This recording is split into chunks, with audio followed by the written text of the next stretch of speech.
Hey viewers, I was just going to start another outdoor video.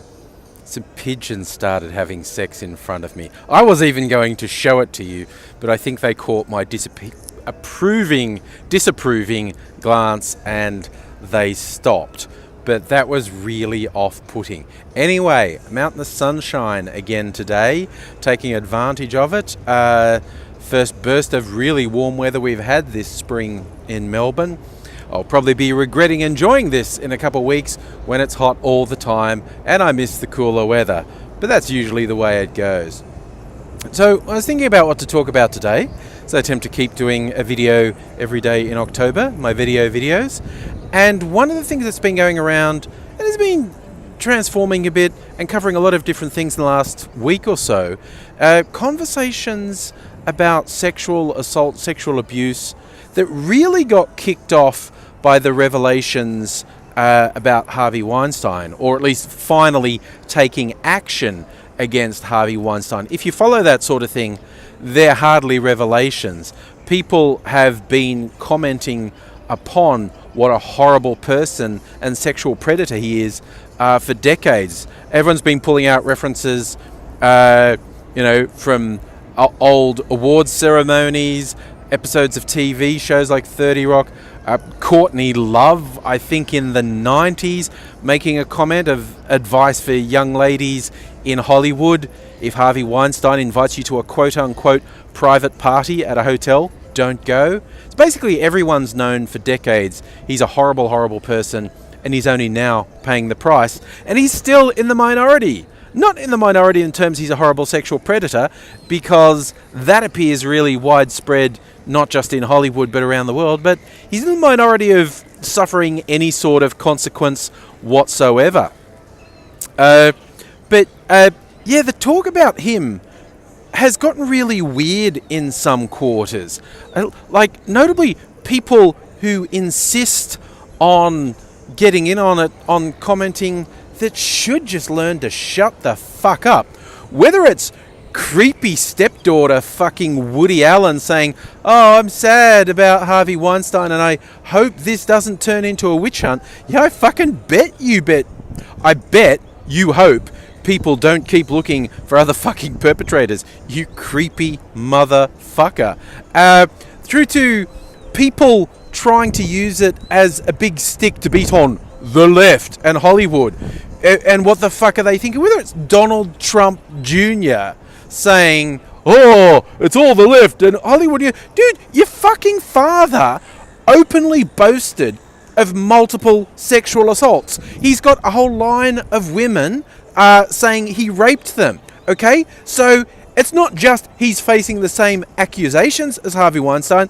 He openly boasted of really gratuitous, vile sexual assaults, and multiple times. He says he does it all the time. It's what he does. And he's a whole lot about when you're a celebrity, they let you do it. You can get away with anything. And that's the whole problem. And when people who are on the fucking guilty side use someone else who they, can make some political points off, it's just like doubly sick. And then you got people from Fox News who keep going, "Oh, Hollywood has a sickness. Hollywood has this problem. Blah, blah, blah, blah." Like, dudes, you at Fox News, do you want to explain to me why Roger Ailes and Bill O'Reilly are no longer at your network? Because if you've forgotten already, I'll explain. Because they're serial sexual harassers and sexual abusers, and they had to pay people off. They were guilty. I am so super getting looks. I don't know if it's just because I'm talking louder than normal or because it's the topic I'm looking at, but people down yonder are looking at, the fuck is that guy's problem? My problem is sexual abuse is rampant. That's my problem. And if you're a Twitter user, you would have noticed the hashtag #MeToo going on. Because one thing that often happens when there's high-profile cases, some people try to say it doesn't happen that often or it's not that widespread, whereas it's widespread. Sexual abuse, harassment, and assault in the workplace is very widespread. I'm just going to change arms. Try not to get that over the camera because my arm's getting tired. Okay, I was going to bring my selfie stick out today to make this much easier, and then I forgot because I'm an idiot. But anyway, hey look, I'm disturbing the birds as well.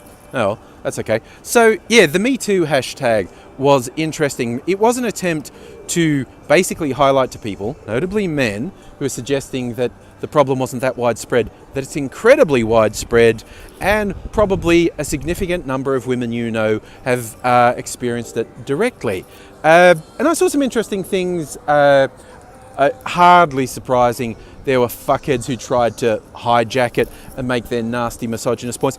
But some feminist ladies that I know, notably Eva, who used to make videos with me before she moved to Queensland, she thinks it's bullshit. She's of the opinion that if men haven't already worked out how serious it is, a hashtag's not going to change that. I actually have seen some men apparently being surprised by it, but I completely understand that feeling. And also a lot of women don't want to do the Me Too and feeling bullied into it because they don't want to relive their sexual assault. And these are all valid points. And what I liked is I saw a discussion happening. People with different views on it, saying different things. There is a mob of birds that keep swooping. I'm trying to maintain a narrative here, and the birds are very off-putting. Anyway, yeah, but I saw conversations happening, and that's what I think is helpful, even with people you disagree with. If you can have a conversation, people don't just push their particular thing and shut everyone else out. But it's I don't know where I stand. I tried not to jump in on the Me Too thing and make any comment because it's not about me. But when directly asked, as man, and some people saying it shouldn't be about women saying it's happened to me, that should just be known and understood as a bit more on men's responsibility of, well, what will you do? And as I was actually directly asked as well, as uncomfortable as it can be, take action. Like if you watch my channel a lot, you'll know I often organise meetups with YouTubers. We have little social events, and we almost never have problems. But we did have one fuckhead show up one time, fancied himself as a pickup artist, and he thought because there were chicks there, he could use it on them, or the PUA stuff, with the negging and the NLP and all this bullshit. And some people went back to someone's place later that night, and this guy who'd been pursuing a female member of the group all day went there, and he was doing this shit, and he was doing this rapey shit of trying to isolate her from everyone else, invading her physical space, saying, just give me a kiss, and why are you fighting this? You know what's going to happen because you ask these scary rapist motherfuckers and they go, oh, there's no such thing as no, you just have to work on it till it's a yes. No, guys, it's like enthusiastic yes or fuck off. And he didn't actually rape her, he just made her think he was going to rape her. And if the other guys who were there, I wasn't actually at this house, if they'd have known, they would have killed him.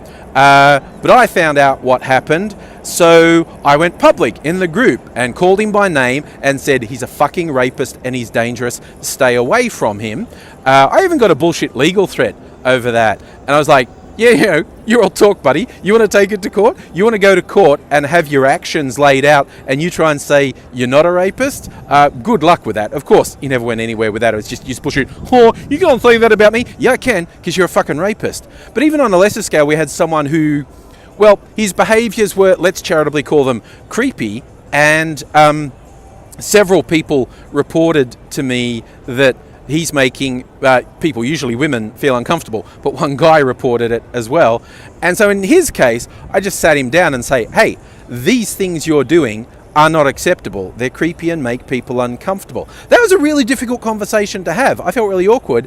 But it turned out to be a good conversation because he literally didn't realise he was doing it and promised to stop and did, because addressed it rather than pretending it wasn't happening or saying, oh, that's just a guy thing. Actually addressed it and stopped it from happening. And I mean, even, people sharing bullshit on Facebook. I really alienated some people once by going really hard on someone who's pushing outright lies from an MRA anti-women hate page. And I just said, simply sharing that is fucking unacceptable bullshit. A, it's untrue. B, it's a hate site. You're sharing stuff from a hate site. No one will fucking trust you if they're sensible. And I may have been in a bad mood that day, and I may have gone really, really, really hard in a less than completely productive manner. I acted like a dickhead.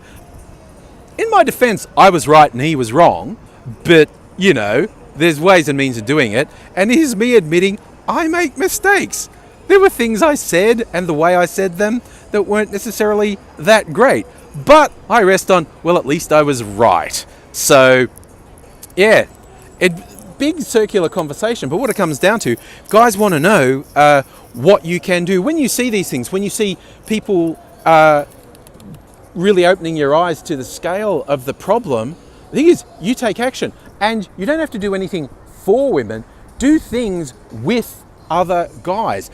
Actually be open and say, that's unacceptable when they say or do something unacceptable. Uncool. You can't do that. You know, you're in the wrong. Don't fucking do it, and don't write it off as a joke. It's bullshit and it's threatening. Don't do it. So yeah, if you ever want to help and you're male, you can help by working with other men. Don't worry about what you can do for other women. Women are actually remarkably good at looking after themselves. What you can do is work with men to try and get them to recognize when their behavior is unacceptable and they should change. And it's not easy. It's not always easy. It can be really awkward and uncomfortable. You can run the risk of losing friends.